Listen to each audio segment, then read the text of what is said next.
A'udzu billahi minasyaitonir rajim. Assalamualaikum warahmatullahi wabarakatuh. Innal hamdalillah nahmaduhu wa nasta'inu wa nastaghfiruh wa na'udzu billahi min sururi anfusina wa min sayyiati a'malina. May yuhdillahu fala mudhillalah wa may yudlil fala hadiyalah. Asyhadu an la ilaha illallah wa asyhadu anna Muhammadan abduhu wa rasuluh la nabiyya ba'da.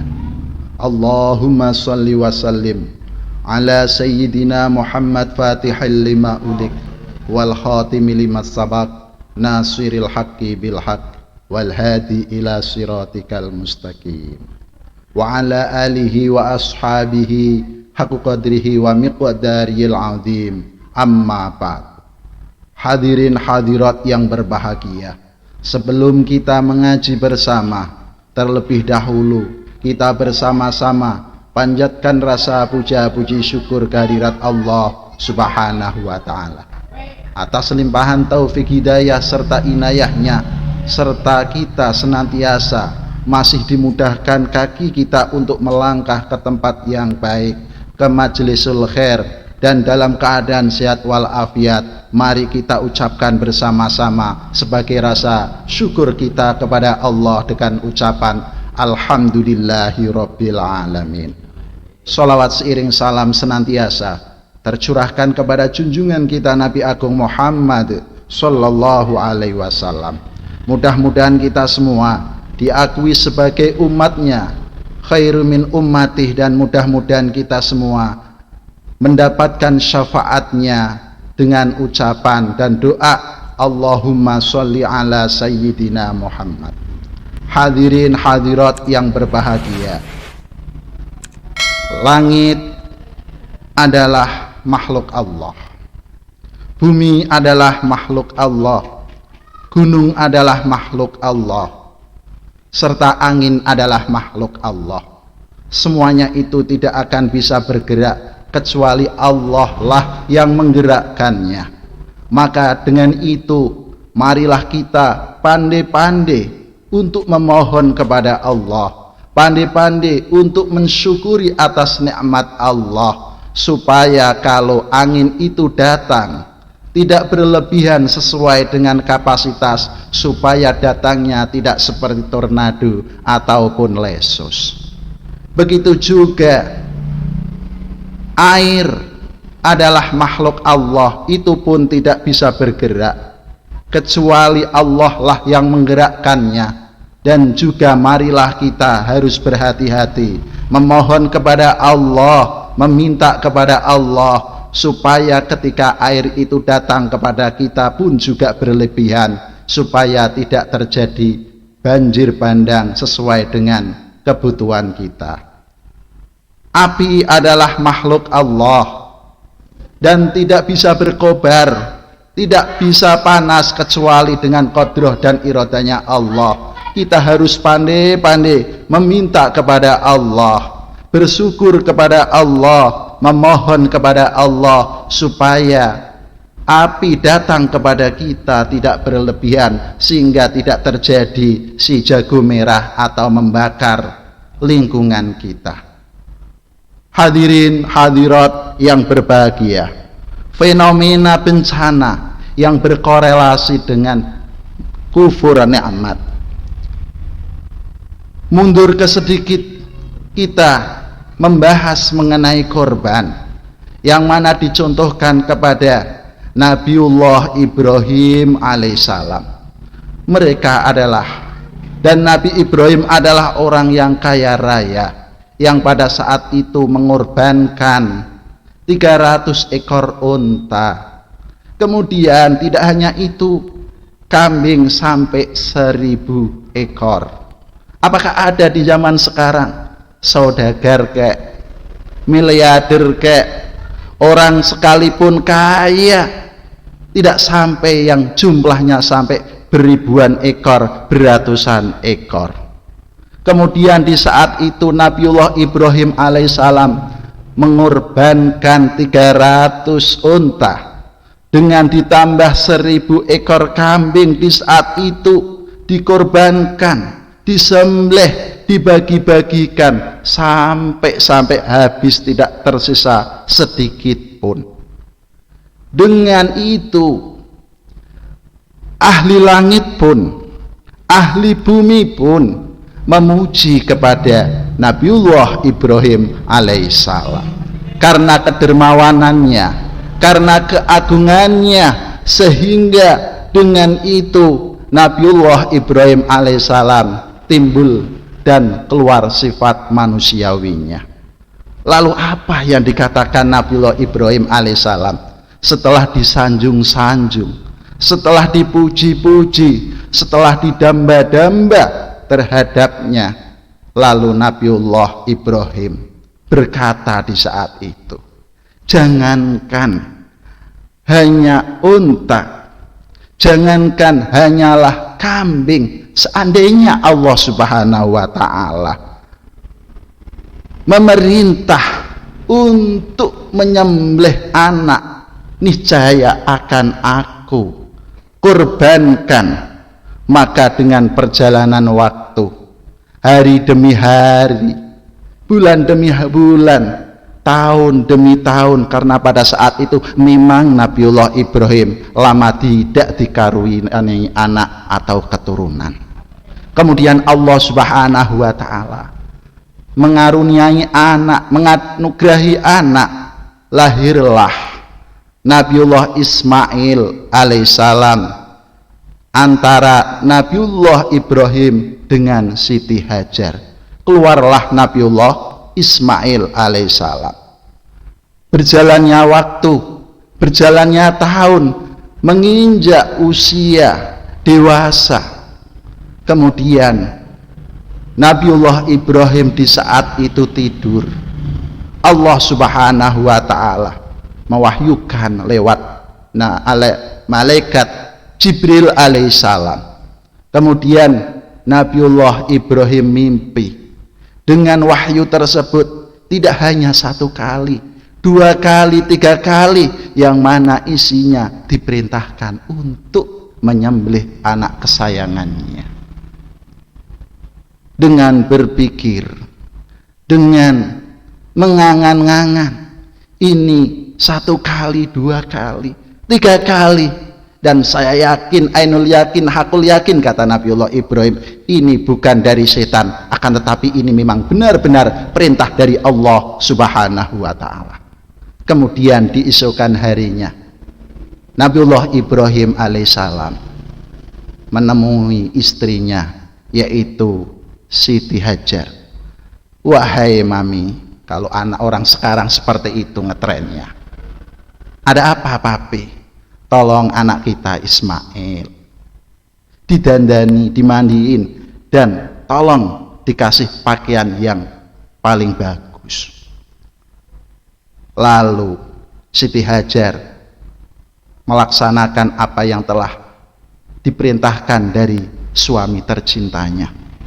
Kemudian selesai didandani, dikasih pakaian yang baik, dikasih wewangian, kemudian Nabiullah Ibrahim alaihissalam mengajak anaknya tersebut.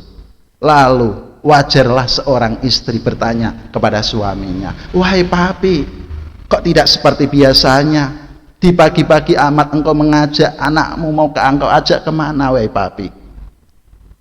Lalu apa jawaban Nabiullah Ibrahim alaihissalam terhadap istri kesayangannya? Ini mau saya ajak kundangan. Ya dah, hati-hati ya papi, semoga selamat di perjalanan. Kalau doa kita fi amanillah, mudah-mudahan Allah Subhanahu wa ta'ala mengasih keamanan, selamat sampai tujuan, sampai kembali pun juga.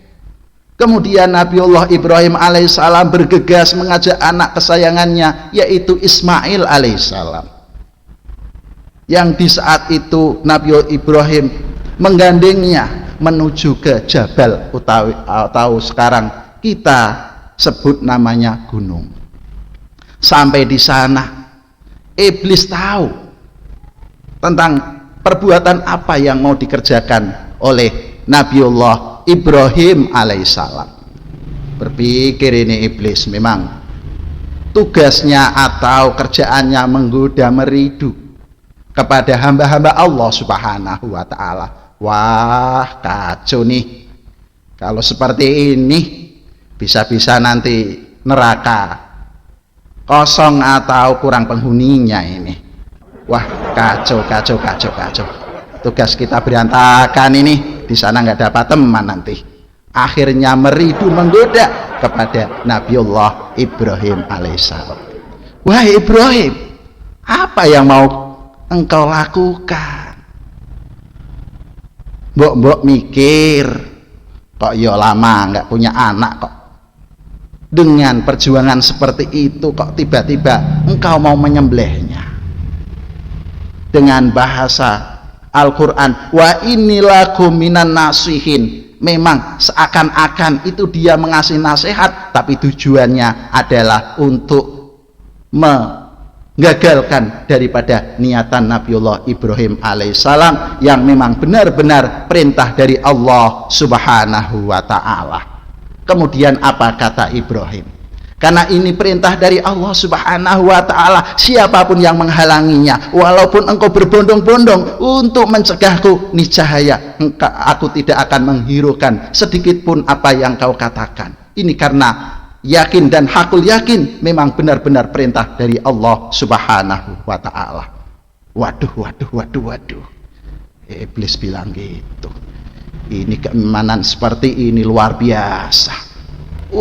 Masih ada kesempatan lagi nih, masih ada istrinya. Biasanya seorang perempuan itu kan lebih sensitif, apalagi yang lama nggak mempunyai anak, mendengar kabar seperti itu, wah, masih ada kesempatan. Ini iblis mendatangi kepada Siti Hajar, istri daripada Nabiullah Ibrahim alaihissalam.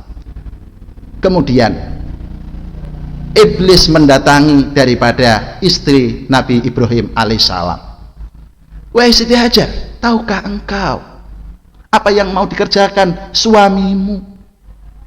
Memang dia tadi mengatakan mau mengajak undangan. Bukannya kamu itu tidak tahu apa yang sebenarnya mau dikerjakan oleh Nabiullah Ibrahim alaihissalam? Sebenarnya itu anakmu diajak ke jabal atau gunung, mau disembelih oleh suamimu. Apa kata Siti Hajar terhadap iblis laknat Allah? Wahai kamu berarti iblis untuk menghalang-halangi itu perintah yang telah diperintahkan oleh Allah. Karena itu suamiku tidak pernah untuk mengelak daripada perintah-perintah Allah subhanahu wa ta'ala. Jangankan anakku, aku pun andai kata mau dikorbankan dengan senang hati, dengan ridho, dengan perintah Allah dan perintah suami, aku pun mau. Waduh, ini seorang perempuan memang benar-benar mantap segalanya. Ini memang mantap keyakinannya, mantap ketakwaannya. Andai kata orang sekarang bagaimana ya? Ini kalau sekarang kok ada seperti itu, kira-kira apa ya Pak Bu? Mungkin ini seorang istri menganggap suaminya gile nih, kalau seandainya di zaman sekarang ada seperti itu. Tapi ini memang seorang istri yang salehah, yang taat terhadap suami, yang taat kepada perintah Allah subhanahu wa ta'ala. Akhirnya ini iblis juga, dia hampir putus asa. Waduh. Yang abahnya nggak berhasil nih, yang maminya tambah lebih mantap keyakinannya nih. Gimana? Oh iya, masih ada satu kesempatan, yaitu kita meridu kepada Nabiullah Ismail alaihissalam ketika mau disembelih. Apa perintah, apa perkataan Nabi Ismail? Kalau memang itu memang yang diperintahkan oleh Allah subhanahu wa ta'ala, sami'na wa ata'na, maka aku akan serahkan diriku kepada ayahku yang tujuannya bukan dan tidak lain hanya untuk mentaati perintah Allah Subhanahu wa ta'ala. Kemudian setelah itu Nabiullah Ibrahim alaihissalam menghunuskan belati atau pedangnya untuk mau nyembelih daripada Nabi Ismail alaihissalam. Kemudian diletakkan di pelipis batu. Kemudian dengan itu Nabiullah Ibrahim menggosokkan itu pedang yang akan dihunuskan ke gulu daripada Nabiullah Ismail alaihissalam. Dengan gosokan 1 kali 2 kali tidak mempan dan tidak sedikit pun luka. Kemudian Allah Subhanahu wa ta'ala mengganti kambing kibas yang diambil dari surganya. Dan inilah banyak pelajaran ketaatan.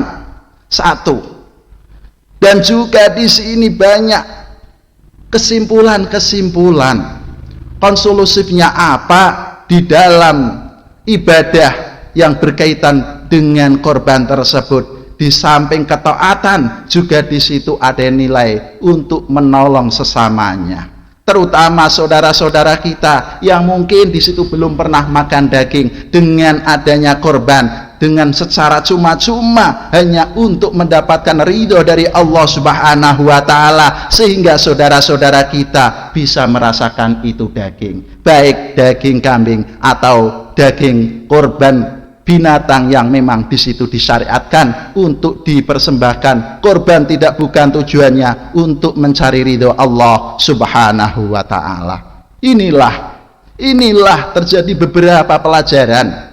Inilah banyak hikmah dan pelajaran untuk kita tiru. Lebih-lebih di situasi kondisi seperti ini yang sangat memprihatinkan, yang kaitannya dengan pandemi, mari kita tolong menolong kepada saudara-saudara kita, sesama-sama kita. Jangan sampai di antara saudara-saudara kita tidak sampai 1 hari tidak makan, bahkan sekalipun tidak. Maka dengan itu mari kita peduli, kita sisihkan harta untuk saudara-saudara kita. Kita perhatikan saudara-saudara kita, jangan sampai kelaparan. Karena kalau sampai kelaparan, kita akan mendapatkan dosa, sekalipun di situ adalah hukumnya fardhu kifayah.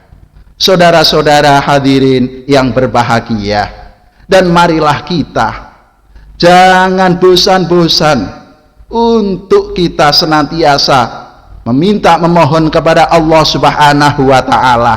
Kita berusaha supaya kita bisa berkorban, yang mana tujuannya untuk Allah Subhanahu wa ta'ala. Betapa beratnya kalau seandainya seorang tersebut tidak mempunyai iman, yang mana hal itu padahal sudah dicontohkan oleh Nabiullah Ibrahim alaihissalam, yang di situ diperintah untuk menyembelih anaknya, yang pada saat itu lama nggak punya anak, lama nggak punya keturunan. Dengan di saat itu punya, tiba-tiba ada perintah seperti itu. Akan tetapi apa yang diperbuat Nabiullah Ibrahim alaihissalam? Tidak berpikir panjang, tidak mikir ini, tidak mikir itu. Akan tetapi dengan senang hati, dengan menjalankan apa yang diperintahkan oleh Allah Subhanahu wa ta'ala. Lalu kita ukur dengan kita. Seandainya kita mendapatkan seperti itu, lalu apa yang kita perbuat? Apa yang kita perbuat? Kemudian ketaatan kita, juga kepatuhan kita, betapa beratnya. Untung itu disyariatkan untuk Nabiullah Ibrahim alaihissalam. Kita hanya diperintahkan untuk korban hanya dengan binatang-binatang saja. Dan mudah-mudahan di momen seperti ini kita senantiasa memohon kepada Allah Subhanahu wa ta'ala, semoga dan kondisi seperti ini corona cepat sirna, dan Allah Subhanahu wa ta'ala menjaga kepada kita semua, kepada anak cucu kita semua, kepada saudara-saudara kita semua, agar terhindar daripada wabah COVID-19, dan juga terhindar daripada krisis, dan juga terhindar daripada kelaparan. Karena di saat-saat ini memang sangat memprihatinkan.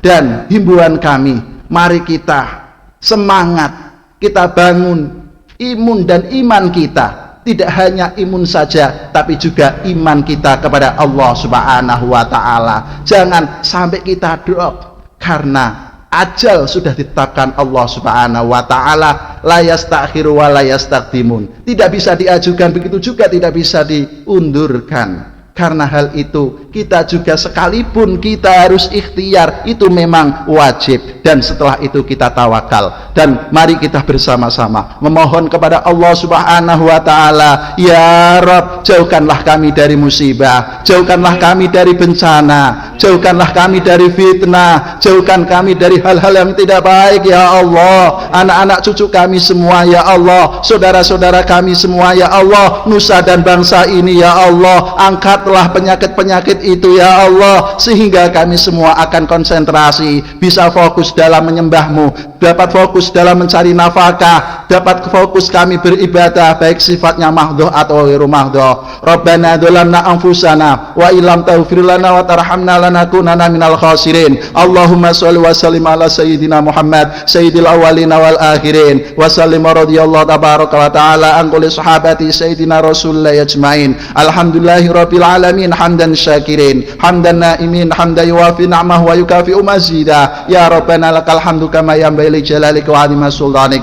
Allahumma bihaqqi asma'ika wa bijahi rasulika an uyubina wa tujibu da'watina wa taqdi hawaijana wa tuhassil maqasidana wa tuyassir umurana min umuridin wa dunya ilal akhirah. Rabbana ighfir lana wa li ikhwal ladzina sabaquna bil iman wa la taj'al fi qulubina ladzina amanu rabbana innaka ra'ufur rahim. Rabbana atina fid dunya hasanah wa fil akhirati hasanah wa qina adzabannar wa adkhilnal jannata mal abrar ya rahman ya rahim bi rahmatika ya arhamar rahimin. Walhamdulillahi rabbil alamin. Kurang lebihnya wal afu minkum wabillahi taufik wal hidayah war ridha wal inayah. Assalamu alaikum warahmatullahi wabarakatuh. Waalaikumsalam warahmatullahi wabarakatuh. Insyaallah.